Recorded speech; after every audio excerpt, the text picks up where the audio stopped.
panel here for you today. All right. Well, hello again, everyone. Thank you so much for being here. Thank you for choosing track A. So really appreciate it. Looks like we have a great turnout. Welcome to the people who are watching online as well. My name is Matt Allen. I am the head of business strategy here at NCITE and also a professor of management in the College of Business Administration here at UNO. I have the pleasure of introducing our distinguished panel today, but before I do that, I did want to give out another award. So one of our staff was surprised to know that academics often don't submit their slides far in advance before a session. And so they were very appreciative of our panelists who did a great job of submitting their slides in plenty of time for us to prepare. But the first person to submit their slides in our session today was Dr. Tom Holt. So Tom, I'm sure that's shocking news to all of you academics out there. So thank you, Tom, and thank you everybody for participating in this.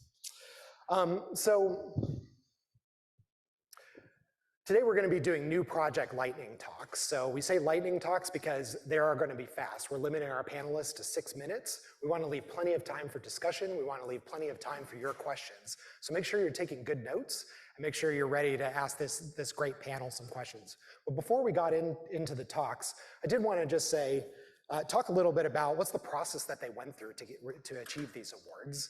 And so our process is a multi-pronged process for evaluating each one of the proposals and for making a final determination about what's awarded.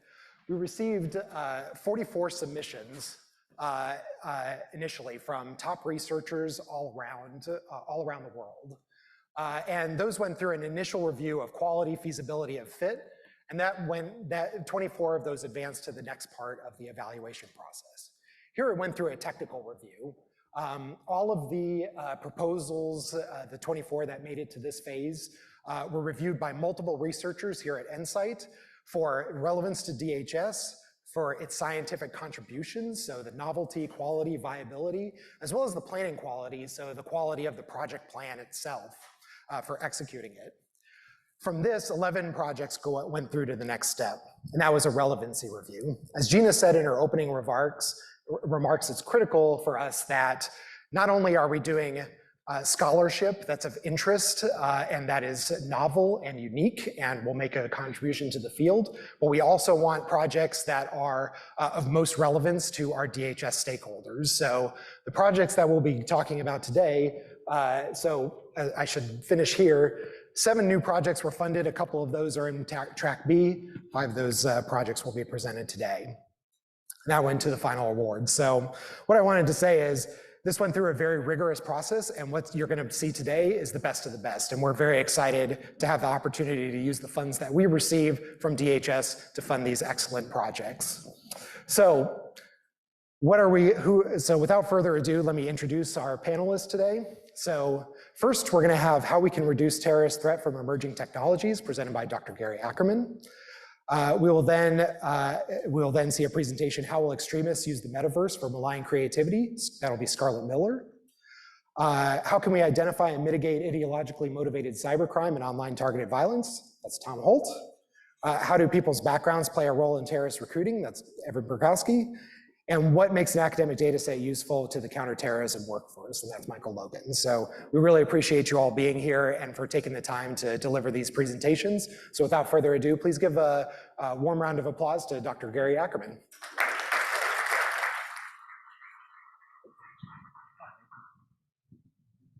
Okay.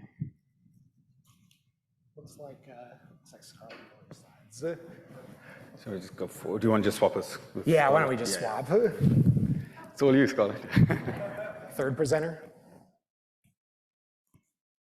Can you go back a slide too, please? Yeah. Yeah, that's me. Gary, you sure you don't want to just, okay, all right.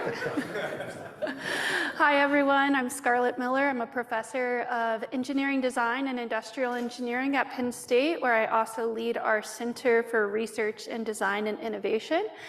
I have worked for more than the last decade, I don't want to put any more time on it, with Dr. Sam Hunter, who's now at the University of Nebraska, Omaha, with NCITE, where we've worked on trying to understand the factors that lead to creativity and innovation, particularly as it relates to engineers.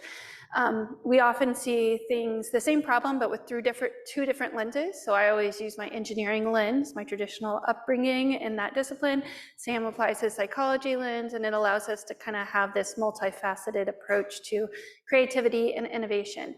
But over the last 3 to 5 years, we really tried to start switching to, instead of saying, how do we help people be more creative and more innovative, how do people use those same tendencies for malevolent creativity and innovation? So the goal of this project is to understand malevolent ideation that's really at the intersection of both physical and digital environments. So a lot of this work surrounds the idea that people are creating physical products or devices for terrorist reasons, but there's all of these digital presence now available through the metaverse or the use of augmentative reality or virtual reality that provides a plethora of data and resources to extremist groups, and how can they use that to actually develop new products, new ideas for malevolence. So what we want to do is we want to look at this through, again, 2 different lenses. One lens is, how do these environments allow for social networks and social groupings to actually create and manifest these ideas? Work at the University of Nebraska, Omaha is really focused on that. My group is specifically interested in, as we provide individuals with increasing information through technological means, how does that impact their ability to come up with malevolent creativity and ideas in those environments? Our anticipated products of this, I think one of the things that drives me personally is, how do we translate our findings from research practice into actual application of this? And so we want to actually create means that translate the idea of malevolent creativity in the metaverse to terrorism prevention and anticipation of terrorism in those ways. So the root of this research kind of founded in what is malevolent creativity and innovation, and in something that we call design fixation.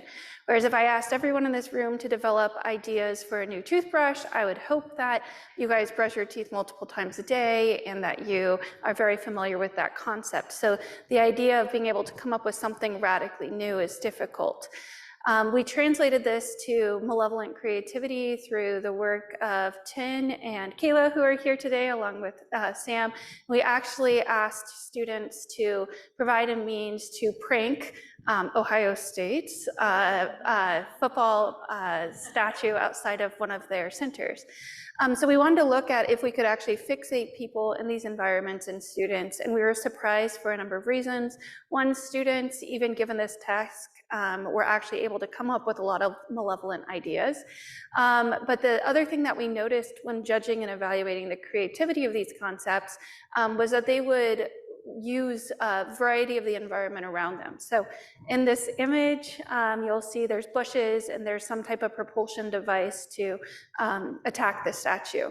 So in the picture that we provided, which is here, it looks like that's a viable means of doing this, but when I give you the broader picture of where this is actually contextualized in the surrounding environment, hiding in bushes and using that as a means of cover isn't actually very practical or useful. So this led us to the question, in the digital age and the availability of information, how does this environmental context actually impact their ability not just to come up with novel threats, but actually be able to utilize and hold these threats in the environment.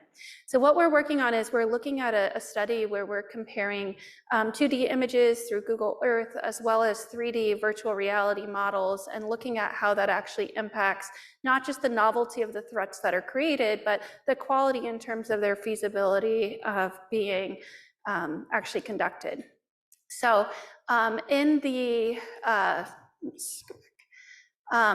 our study, we have access to a wide means of data through Google Earth, where people are actually able to go through and have drone-like imaging of the targets or the locations that they're trying to facilitate these events. But they also have access to buildings through the convenience of their own home, where they're actually able to go through in these environments and look at these. So this is Chicago, where we'll be at in a minute here, and they'll be able to go through these different environments. All of these 3D resources allow you to get to the ground level and to explore these different environments within those contexts and have the ability or potential to impact the quality of these events. So what we wanted to see is, can we actually utilize these data to pull data of the Ohio State Stadium? So here's Google Earth satellite imaging that we were able to pull for this. We were then able to download all of the three-dimensional aspects of this and put it into Google Earth Studio and very rapidly create a three-dimensional model. You can see it looks like there's some apocalypse happening there. So we're able to kind of translate that imaging using Google 3D modeling or any 3D modeling software, and then a program called Twinmotion to rapidly create these environments where you can translate night to day to night, and have surround imaging and actually physically be involved in that environment. So our goal in this project is really to look at the translation where you have this amount and plethora of data, translate it and be able to immerse yourself in those experiences and look at the impact of that technology on the quality and novelty of threats in those contexts. So thank you.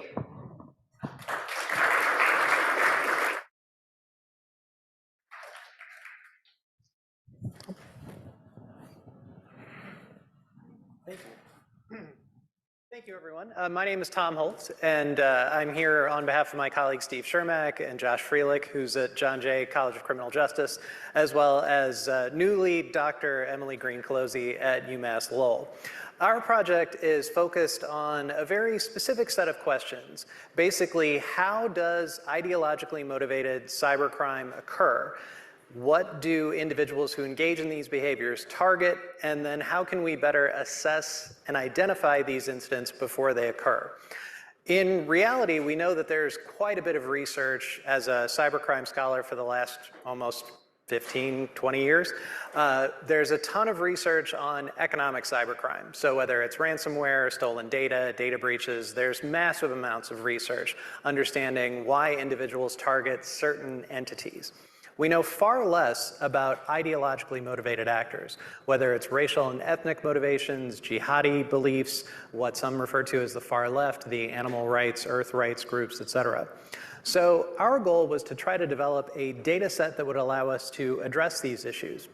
And since there is no real existing reporting on these types of events, we've had to develop our own open source repository. So we've utilized a framework similar to ECDB, if you're familiar with the extremist crime database, as well as Pyrus GTD, some of the other ones that are out there. So we utilize various media sources, government reporting, police reports, cybersecurity briefs, anything that's out there in the ether in order to understand how the incident occurred, what was targeted, as well as information about the individuals involved. We were able to develop a data set focusing on both nation states and non-nation state sponsored actors. So we have the ability to disaggregate, say, an event that occurs as a result of a foreign intelligence agency hacking into a target versus a racial or ethnically motivated actor targeting a specific institution. And in doing this, we not only have the incident and the actor level data, but we've also developed a set of indicators based around suspicious activity reporting. So developing a robust set of indicators based on known measures for SAR from FBI, DHS, and other entities, we've tried to collect as much information as we can and try to understand how many of these attacks have occurred. And we've been able to move relatively quickly and have gotten into some of the findings already. So I'll give you kind of a high-level overview of what we've noted thus far. Most of our data is aligned to unaffiliated actors. If you're familiar with the hacker group Anonymous, that's one of the primary entities in our data set because they are so prolific in targeting virtually any entity for any reason. But if we break it down into the traditional sort of political poles of extremism, we see quite a bit of activity associated with jihadi groups, as well as ecologically or environmental or animal-based groups. They're very active in cyberspace relative to what we can find for racial and ethnically motivated actors. But interestingly enough, the racial and ethnically motivated actors in our data set have become active since 2015. So there is a definitive point at which their behaviors accelerate. And if you compare what we know about traditional racial and ethnic motivated actors in terms of offline violence, they're relatively more likely to engage in acts of physical activity. When we look at their online behavior, though, their actions align to what we would traditionally expect with physical activity. They're targeting various racial or ethnic groups in online spaces. They're also engaging in relatively simple forms of attack. So spamming a university, for instance, or utilizing wireless printer technology to spew out hate speech on a variety of different campuses. And what's interesting is that their attack capabilities appear to affect a greater number of people by comparison to what we can find for the jihadi and eco-based actors. And when we look at what we can find in terms of the SAR data that we've collected, there's a relatively minimal amount of information on some of the actors, because in some cases it may just be a nickname or some type of handle that gets associated with the incident. And so there's never an individual that's arrested, something that would lead to better quality or fidelity of the data. But for the incidents that we do have information on, in 67% of those instances, the individual had an association to a known violent group in offline spaces. So there is some degree of overlap between the virtual and the real. In addition, 33% of the actors in our data set in the incidents that we have were seeking some type of religious or political justification for their actions. So in other words, it's not just activity for the sake of hacking, it's something far more specific. And they've made prior attempts to hack a target. So it's repetition in order to be effective, which is somewhat different than in physical space. If an event fails, the follow-up may not be possible because the individual has been arrested. But there's persistence that can be observed in virtual space. So what we're trying to do now is to continue our analysis working through the SAR data that we have. And our hope is that we can tie this more implicitly to various forms of intelligence collection and information sharing, so we can improve how we might measure SAR and make it work in a virtual space. We're also going through now and comparing our nation-state sponsored attacks to our non-nation state sponsored attacks. Just from a quality of attack behavior example, the nation-state actors are engaging in far more sophisticated activities, much more robust, what some might refer to as zero-day vulnerability kinds of attacks, by comparison to all of the racial, ethnic, and other types of extremist groups who are using far more simplistic methods of hacking. We are going through and cleaning everything that we have, and we're also working on an analysis using what's called normal accident theory. If you're familiar with something like the Challenger launch decision, which was admittedly a long time ago, but the decision to make an action occur that's driven by human and technological decision-making, when those things fail, there is a huge potential for catastrophic error, for loss of life. For instance, a nuclear plant meltdown involves the interaction of humans and machines. So we're trying to apply this to the cyber attack instance that we have to see if there's a way to improve the identification of and cessation of a cyber attack in action. So I will go ahead and stop there. I hope I'm at time. Thank you all.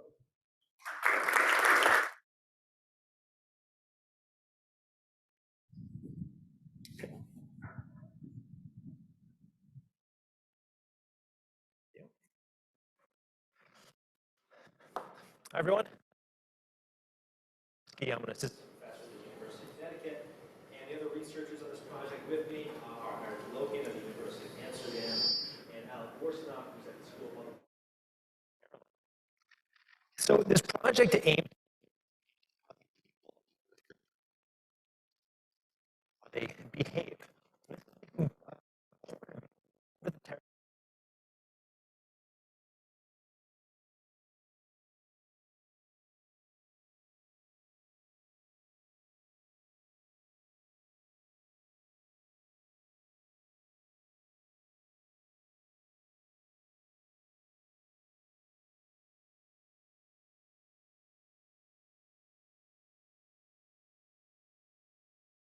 Research on this topic is very limited to particular types of recruits and very particular types of outcomes. So for instance, we know that groups employing female suicide bombers tend to be more lethal than those that don't. We know that groups with child soldiers tend to attack more civilian targets. We know that groups with foreign fighters tend to have less and lower levels of internal cohesion, and that forced recruitment lowers combat efficacy. What we don't have a good sense of, however, is a broad range of recruitment characteristics that ultimately matter and how those affect a wide range of different outcomes and not just one or a few different things we might care about. So some of the things we might care about are not just lethality, but also efficacy, tactical complexity, tactical affinity, propensity for innovation, and all other sorts of different ways that terrorist groups might behave. And so to study the link between who terrorist groups recruit and their ultimate behavior, we're taking a three-pronged approach. In year one, we're going to recruit a group of experts to help us. And each one is going to write a brief report on one facet of terrorist recruitment and its known impacts. They're going to look at case studies, academic research, and really develop policy-relevant insights about groups that recruit women, military veterans, or so on. This is going to provide us, importantly, a baseline set of expectations that we're going to test in subsequent years. And in year two, we're going to test these expectations quantitatively. We're going to collect new data on terrorist recruitment practices, trying to understand who they're seeking out, who they're bringing into the organization. We're going to test these expectations about how that shapes how the terrorist groups ultimately behave. And then finally, in year three, we're going to take all these insights from year one expert reports, in year two, the statistical analyses, and we're going to conduct case studies of the US, contemporary armed groups in the US, and particularly the far right. What we're trying to do is to understand who are these groups seeking out, what are their recruitment methods, and if they're successful in their recruitment drives, what can we ultimately expect of their operational behavior? So taken together, our project is going to yield a bunch of different products. We're going to combine all of our expert reports into a single document for the policy community, focused on very much policy-relevant outcomes. We're then going to develop a new data set. We're going to analyze it and provide some statistical results and summaries to the policy community, focusing again on very relevant observable outcomes. And then finally, we'll document and assess the full range of recruitment practices by the US far right, with an eye towards, once again, their potential behavior. And so hopefully all this is going to yield very much actionable insight. The policy community likely already knows who terrorist groups are trying to recruit, and their recruitment practices in general, and we're going to shed light on which of those practices are most significant, and if groups are successful at that recruitment strategy, how they might ultimately behave. So now I just want to take a couple of moments to kind of motivate this project and give you a bit more detail on, and sense of why we're ultimately doing this. So it's widely accepted that the Islamic State was so successful, partly because of military veterans they were able to recruit. Military veterans from the Iraqi army, from the Ba'athist Party, from the Syrian army who defected, and so on. And this allowed them to train other fighters, to move from terrorism to movement warfare, to really take and hold territory, and to control a size of territory that basically was the size of the United Kingdom. But the presence of these experienced, skilled fighters wasn't coincidental, right? They went out and sought them. They said, we want to do something different. We're going to find people who can help get us there. And they ultimately utilized those skill sets in very unique, but also very effective ways. But this story isn't unique just to the Islamic State, right? We see other groups, even in the US right now, seeking out particular types of recruits to accomplish particular goals. And the Oath Keepers are one of those groups that go to military rallies, are active on Veterans Affairs, Reddits, and in other communities, and trying to find these people and bring them into their organizations to acquire their military training and to make themselves more effective. So what we're trying to do in this project is to figure out how the recruitment of these military veterans and many other individuals, not just them, are going to affect how terrorist groups behave in very specific ways. And when we have anecdotes about the Islamic State and we have some limited research that I've mentioned, we want to be really comprehensive. What are the broad range of recruitment characteristics that matter? And what are the broad range of outcomes that are going to affect? So we're going to study, for instance, how veterans affect the lethality and complexity of terrorist attacks, how female recruits affect terrorist targeting choices, and how the general diversity of a group's recruits affect their internal cohesion. And so we're going to study these questions and these many more questions on top of this with the help of noted experts through qualitative methods and through quantitative methods as well, and combining all of those insights together have a better sense of how terrorist groups are going to behave. And so ultimately, this project, we hope, is going to provide significant insight into the behavior of both domestic and international terrorist groups, for the policy community, and to improve our ability to anticipate operational patterns and potential changes to their behavior based on something we can very easily observe, which is who they're recruiting. So thanks very much. Look forward to your feedback.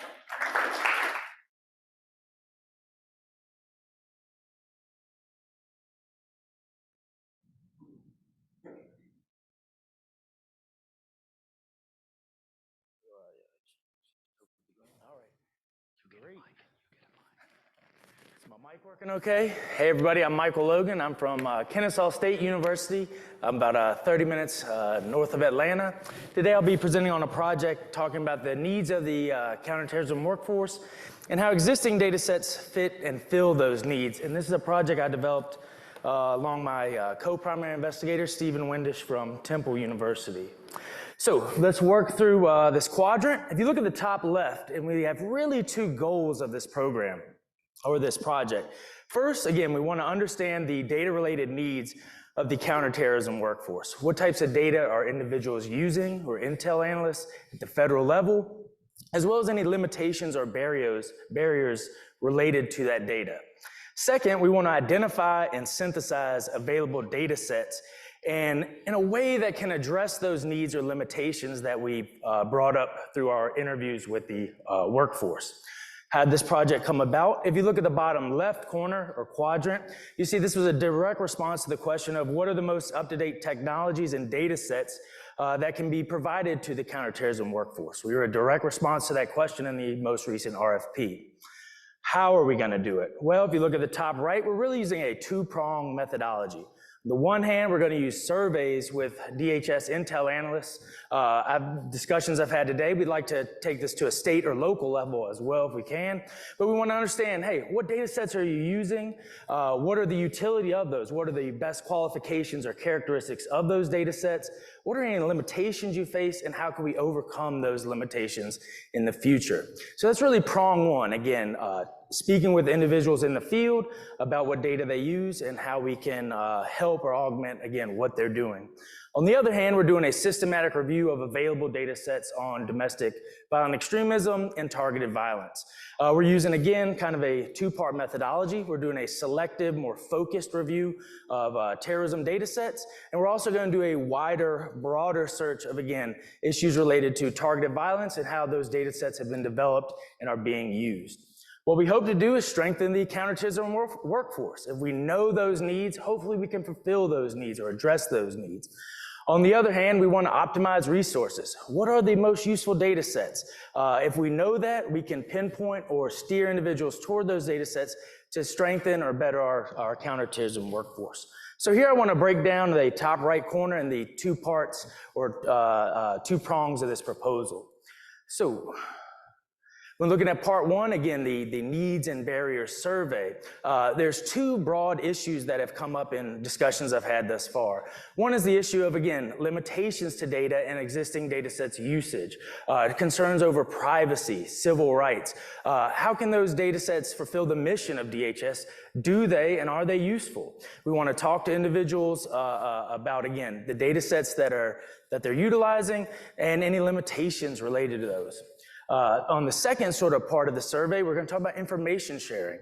What are the advantages of different forms of information sharing? What are any limitations and existing barriers related to fusion centers, again, state, local, federal level collaboration? We want to know if there are any existing barriers and if we can overcome those existing barriers. On the second part, we're doing the systematic literature review. Again, we want to identify available data sets from the existing literature. We want to appraise them, see if they fit the criteria from the feedback of our interviews with the counterterrorism workforce. And then we want to synthesize them in a way that is helpful for those analysts. This is accessibility, scope, unit of analysis. We want to know what analysts need and then come up with a strategy to identify data sets and synthesize those in a way that is most helpful. And last but not least, again, our big picture is that we're taking this two-pronged approach to hopefully provide actionable insights into, again, data that's going to be useful. We want to help overcome any limitations that are are facing the counterterrorism workforce to hopefully strengthen them and provide a more useful way of integrating data into their day-to-day jobs. Thank you.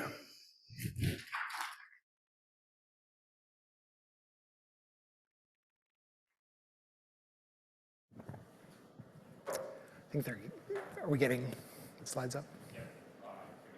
I'll give it a sec. Okay, great. Director. What's that? Well, actually, my team worked so hard on that slide. So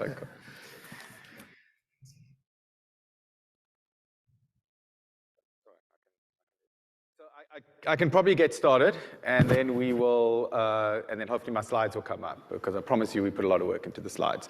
But I just want to, I'm here to talk about the problem of terrorists employing emerging technology. And this isn't a new problem. It's been recognized for quite a while. Oh, there we go. In the National Security Strategy of 2002, there was one of the points was that the gravest danger our nation faces lies at the crossroads of radicalism and technology. That was far back, it's 20 years ago. But as recently as the 2019 DHS Strategic Framework, they said technological advances provide attackers with new tactical avenues and means of destruction. They also said the department requires a sound understanding of technological advances that attackers will employ. So we all understand there's a problem here. However, what is the solution? And you kind of get two extremes when it comes to this. You get some folks that saying that, look, technology is really dangerous, and every new technology with a potential hazard is going to be a threat to our national security, so we have to essentially, run around trying to control technology, which we all know you can't put a lot of genies back in the bottle. So it can very easily be an overreaction. At the same time, there can be an underreaction if a lot of people say, well, the problem's too difficult, there's too many technologies, so we'll just throw up our hands and say, no, let's not worry about anything. We'll worry about it when it happens, which is also not a great policy response. So how do you get to that sweet spot in the middle where you only focus on those technologies which are really going to be problematic? And my research team, and I'm speaking today on behalf of my entire research team, we say that the potential threat, once you've identified potential technology threat, you have to see whether in actuality that's a threat. So you have to bring that threat into actuality. And how do you do that? By marrying the technical aspects of the technology with the attributes of the actual adversaries themselves, the organizational, ideological, practical, etc. characteristics of the adversaries themselves. And it's what we say that the key unit is not the technology and not the adversary, but an actor-technology dyad. And that's kind of underlying everything we said. We've said that we argue that in order to understand this, you have to first identify the problematic technologies, but then put them in the real-world application of how terrorists, constrained by real-world factors, their own ideology and other factors, how they might respond to these technologies. And the methods we're going to use are a combination of horizon scanning to identify the problematic technologies, and that's a well-known method. And then we're going to adapt a current terrorist technology adoption model into the domestic context. And we're going to get a number of products coming out of that, which you can read on the screen. Won't go into too much. So, I don't know where it is. Oh, there we go. So here's the process we're going to use, which I'm going to breathe through in 30 seconds, but this is a nice one. The horizon scan uses all kinds of inputs, as all good horizon scans used to. Many more than are going to be shown at the moment. We then identify some of those, and for the first year, we're going to be looking at with DHS partners and with NCITE, select a subset of those technologies. We're also going to select a subset of adversaries. We're going to collect data to populate our model. And then at the same time, we're going to be developing the model. We're going to take domestic threat literature and a lot of the wonderful work that's being done across the NCITE group, and we're going to use that to adapt a current model which is focused on foreign terrorist organizations. We're going to adapt it to domestic terrorist organizations. And that has a lot of issues, as we've discussed today. Domestic terrorist organizations don't follow traditional structures like groups like ISIS might, or Al-Qaeda, et cetera, et cetera. Once we've got the new model, we're going to pilot it, and we're going to hopefully, we're going to spend a lot of time validating through case studies, and hopefully get to the emerging technology terrorist threats of most concern. So we can basically rank and prioritize those. At least that's the pilot. So to reiterate, what we're trying to do mitigates both over and under reaction to emerging technology threats. It moves from assessing theoretical potential of emerging technologies to real-world terrorist threat against the homeland. We hope to create an eventual tool that will be easily updated and rerun with new data or on technologies and adversaries. For instance, you can build libraries that you just need to tweak when new things occur. You don't have to start from scratch. And the whole idea here is to provide Homeland Security enterprise stakeholders with a sustainable capability, analysts in DHS and elsewhere. Our future efforts, we're starting in the first year looking at chemical, biological, radiological, nuclear technologies. That's something I've been doing for more than 2 decades, so it's a good place to start. And then in year 2, if we get that far, we're going to look at other technologies like autonomous systems, AI, machine learning, directed energy, et cetera, et cetera. In year 2, we also want to expand to more adversaries. And to year 2, we will take the pilot application and we hope to make it into a user-friendly tool for DHS analysts to leverage and update over time.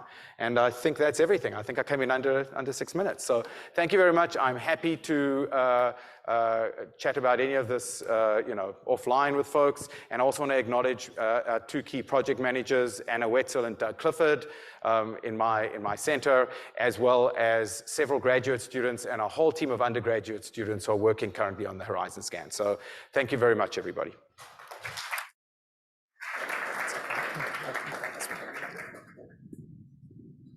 All right.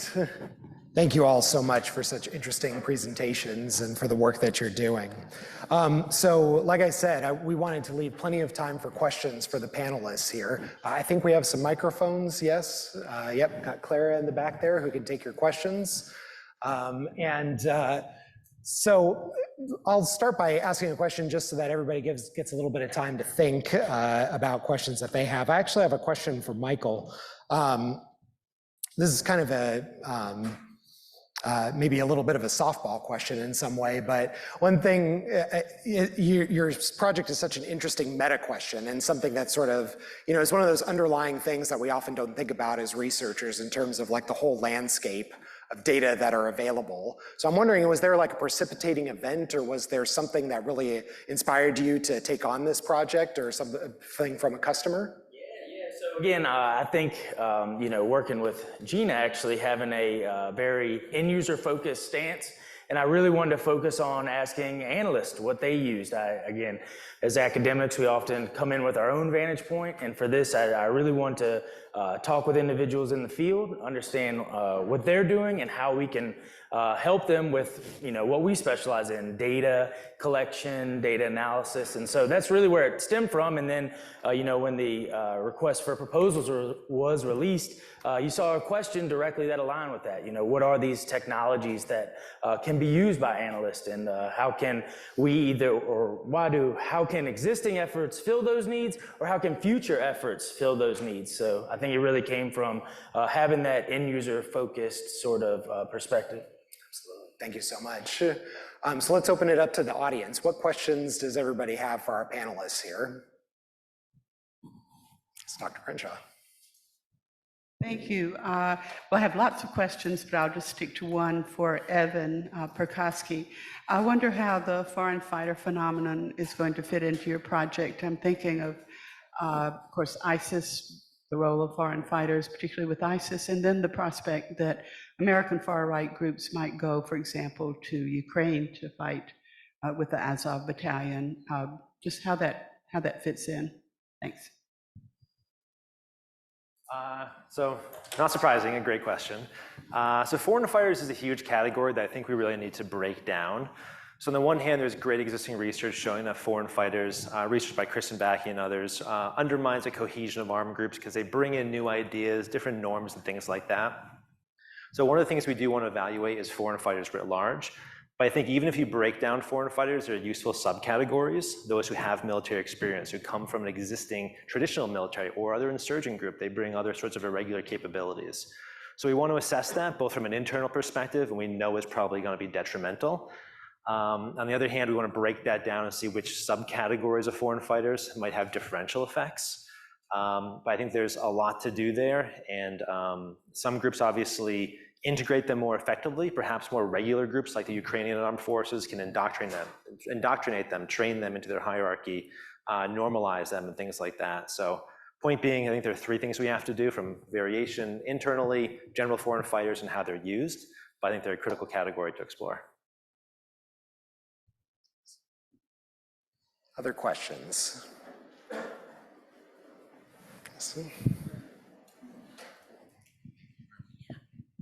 My question's for Dr. Ackerman.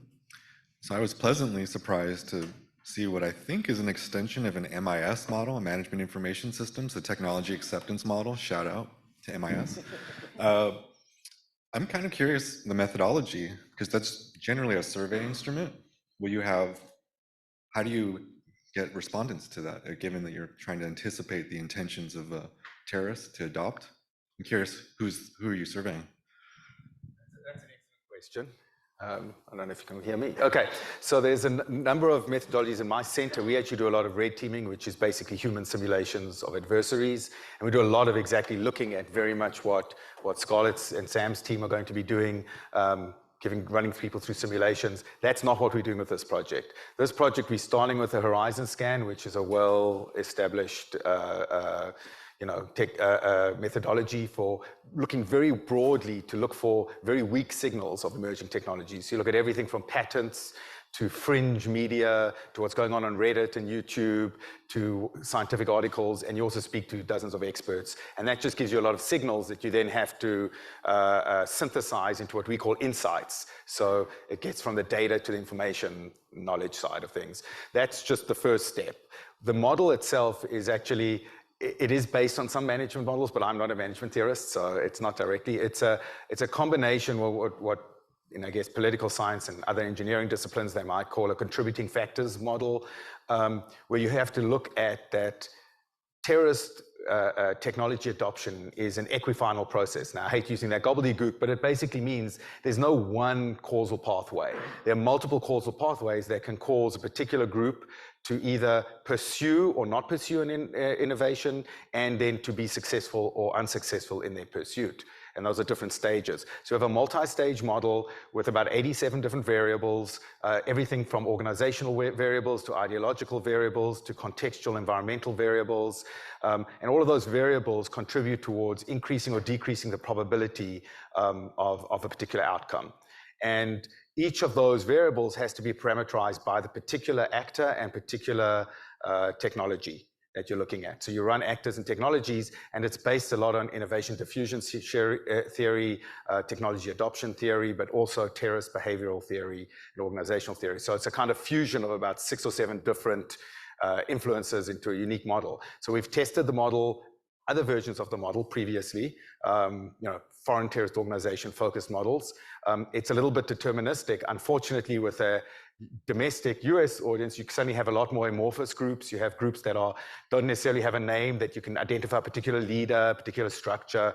So you can't use the same model. So we're going to do a lot of study on how do these more amorphous groups make decisions, as small group decision making, et cetera, amorphous decentralized decision making, individualized decision making, adapt our model, and then test the model against case studies, which is what we've done in the past. Unfortunately, one of the big changes is going to be our model can no longer be deterministic, because if you, for instance, are looking at Al-Qaeda and you know who the leader is, you can give them a rating for their risk tolerance. Yeah, they are very risk tolerant or not risk tolerant. If you don't know who the leader is, you can't do that. You have to look at archetypes. So instead of becoming a more deterministic model, it becomes a more probabilistic model. So everything becomes probability distributions that then have to be synthesized through Monte Carlo analysis or something. So without going into too much methodological detail, it's probably more than enough. The idea is this is kind of the next iteration of an existing model that we're going to adapt, particularly to suit the domestic violent extremist milieu and context. Thanks. Other questions? Thank you so much. Thanks for the question.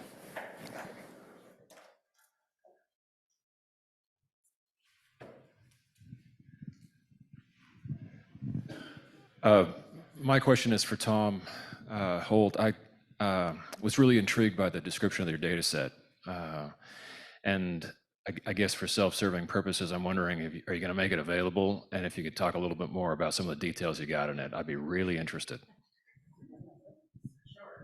So yes, we can, with certain circumstances being appropriate, we can do some data sharing. In terms of what we have in the data set itself, currently there is information about the incident or series of incidents. So effectively, if someone performed a compromise of a network to obtain sensitive data that is then dumped online to dox individuals.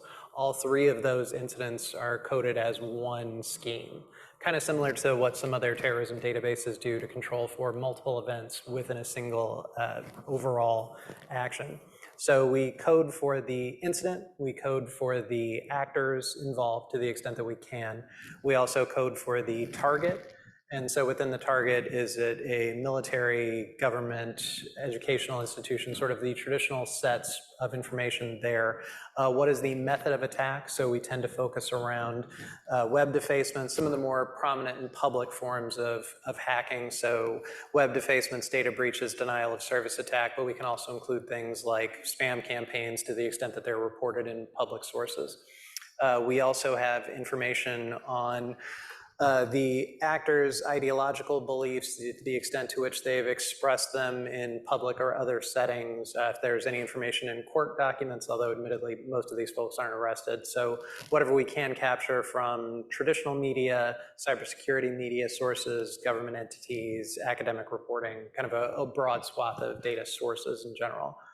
So all totaled, I think we have 100+ variables in the data set, as well as the SAR indicators. So we've tried to cover quite a bit of ground. Thank you. Other questions in the audience? And I will exercise my prerogative again and ask a question for myself. So Evan, a question for you. One of the themes that came up with the speakers this morning was talking about porous borders in terms of these groups. And so since you're studying group membership, I wonder what implications does that have for the way that you're doing your study and maybe some of the things that you might be coding for? It's a great question. So I would say when we do the quantitative part of our research, we're not going to be focused so much on recruitment, but looking at who is in these organizations already. That's something we can observe, we can study much more easily than what they're trying to do in real time and who they're seeking out. Porous borders just really make it a lot easier to recruit people, right? We look at the Islamic State, which is one case where there's basically a non-existent Syrian-Iraqi border. They were smuggling things back and forth. They were doing that before, but it obviously became much easier once that border pretty much fell. They could then get people from Syria, from the Syrian military who defected, from the Iraqi military. They could move to one border to evade American forces and move back. And we see the same thing with the Taliban moving into Pakistan and back into Afghanistan as well. So borders really can facilitate recruitment. You can get people into one country, then smuggle them into another. So I think when we're thinking about preventing armed groups from developing and growing, recruiting people and getting bigger, enforcing borders is going to be critical. It's a real challenge for recruitment. And it's going to be a challenge for us, I think, to think about and identify recruitment practices when they can be so global for some organizations and for those going to join the Ukrainian armed forces, those who went to help the Islamic State. There's a huge global component of that, and it's going to be something challenging we'll have a lot of undergrads working on. Okay, yeah, thank you so much. Other questions folks have? Oh, we've got a panelist who has a question. Yeah, Tom, go for it. I have a question for you, if you don't mind. Can you talk at all about the degree of technical complexity that's involved to build out a simulation? So if I were an extremist actor interested in trying to model the event itself, how many hours would it take for me to do it in an effective fashion? Yeah, great question. So the question was, how long does it take to basically get to a simulation where people can practice their act?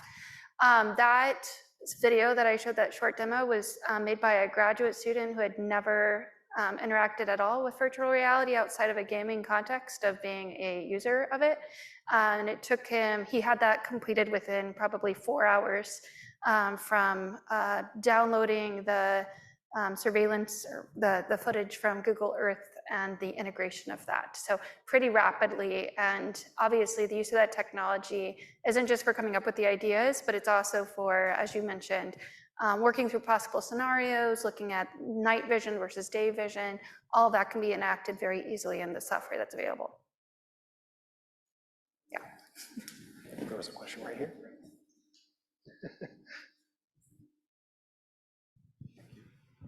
I have another question on the metaverse. Really interesting too. I'm kind of curious about malevolence in the context of creativity. Is that modifier like mean something from the perspective of the creators, or is that just our label? So I'm really asking, is there a separate category of creativity that is evil, or is that just our value judgment, but from the perspective of them, it's good? And so is this a separate phenomenon from regular creativity? Yeah, that's a great question. So if you develop pepper spray to allow women to walk safely at night, that was developed for good intention, which was to protect the person, but it's malevolent in the use of it, and that the use of it is to cause harm, right? So yeah, obviously I think that those two distinctions are difficult in the act of the creation and then the utility of the device. There is a lot of literature surrounding that, and I would say it depends, right? I think, yeah, good old answer of it depends. So, other questions in the audience here?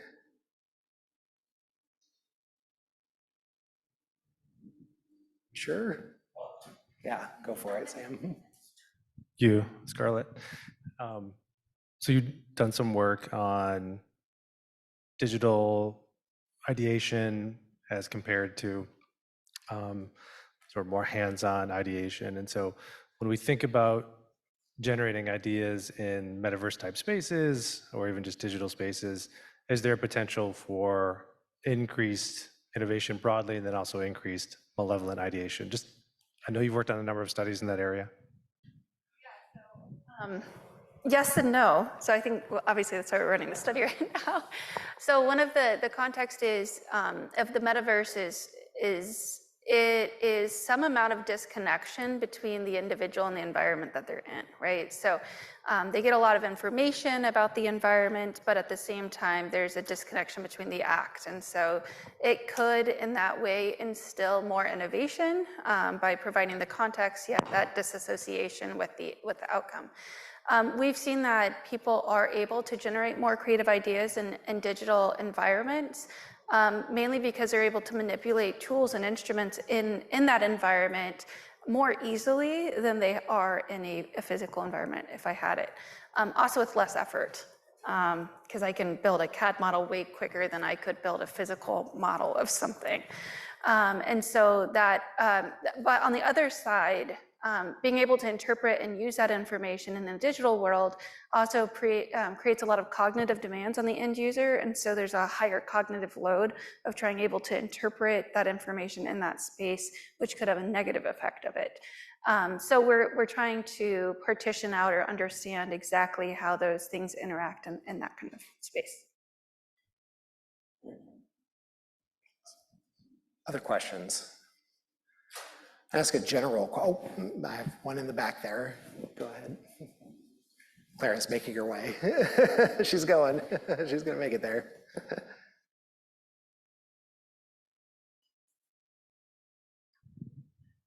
So my question is for Dr. Perkowski. So I'm trained in IO psychology, so I'm interested in recruitment and selection and all that kind of stuff.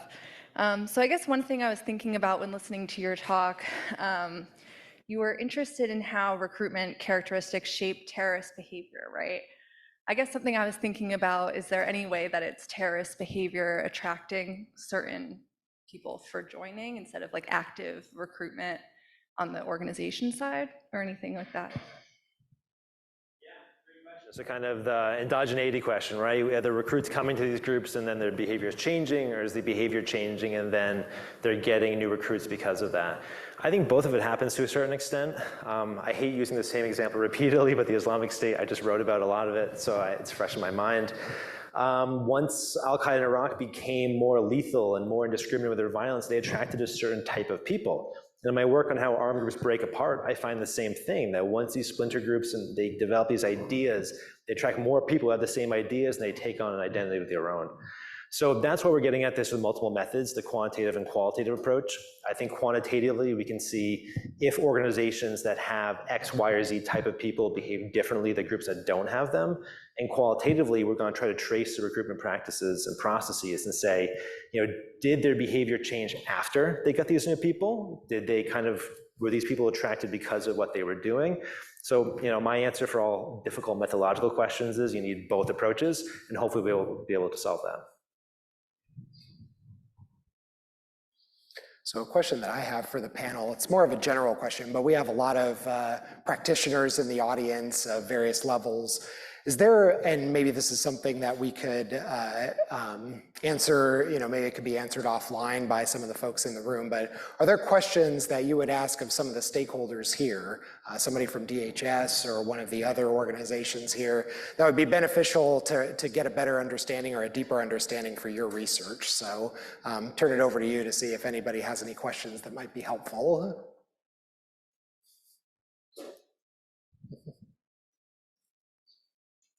Nope, nothing. Yeah, Gary, thank you.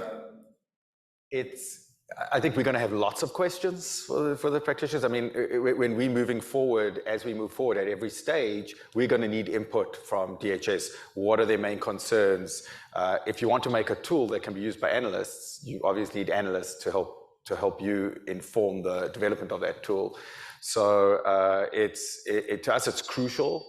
And I don't have any questions today, but in a month's time, I'll start having questions about, would it be better to do it this way or that way? So to us, we cannot support S&T and the Homeland Security enterprise in general unless we have constant communication, which is one of the great things about NCITE. And I think they're doing a wonderful job, or you're doing a wonderful job of creating the space for that collaboration.